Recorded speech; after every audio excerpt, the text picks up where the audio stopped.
बुलढाणा जिल्ह्यात अतिवृष्टीने जिल्ह्यातील तब्बल 2,58,000 क्षेत्र बाधित झालं असून कापूस, सोयाबीन, तूर, मका पिकाला मोठा फटका बसलाय।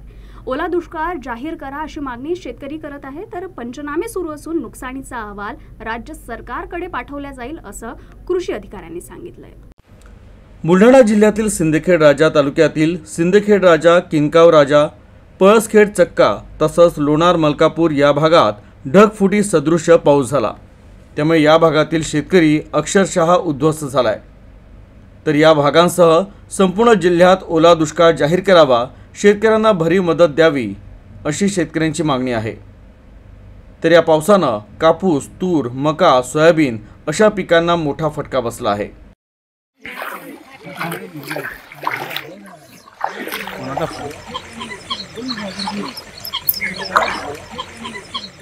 कोणताही शासकीय कर्मचारी याच्याकडे पाहायला सुद्धा, डोकावून पाहायला सुद्धा त्याचे रिकाम पण नाही। सरकारला फक्त शेतकऱ्यांची गरज कधी असते, ज्यावेळेस मतदानाची गरज असते त्यावेळेस सरकार आणि नेते शेतकऱ्यांच्या पुढे पुढे धावतात। मला सांगा, या पिकाला 3 महिन्यामध्ये फक्त 3 बोंड आलेले, सांगा कसं फेडायचं हे कर्ज आणि याचा झालेला खर्च शेतीचा।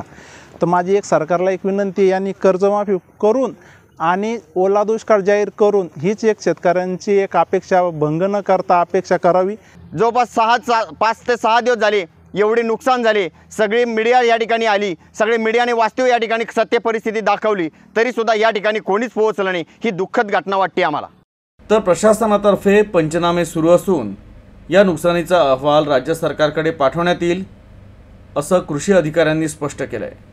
जिल्ह्यामध्ये सप्टेंबर 2025 मध्ये काही महसूल मंडळांमध्ये अतिवृष्टी झाली होती आणि त्याच्यामध्ये आपल्याकडे सोयाबीन, तूर, मका या पिकांचं जवळपास 58,000 हेक्टर इतक्या क्षेत्रावरचे जे आहे ते नुकसान झाल्याचा प्राथमिक अहवाल आपल्याला आलेला आहे आणि त्याचे पंचनामे अंतिम करण्याची कार्यवाही जी आहे ती प्रशासनामार्फत सुरू आहे। ऑगस्ट अखेरपर्यंत आपण जवळपास आपल्याकडचं 2,58,000 हेक्टर इतकं क्षेत्र जे ते बाधित झालेलं होतं आणि त्याचे अंतिम पंचनामे सुद्धा शासनाला सादर केलेले आहेत।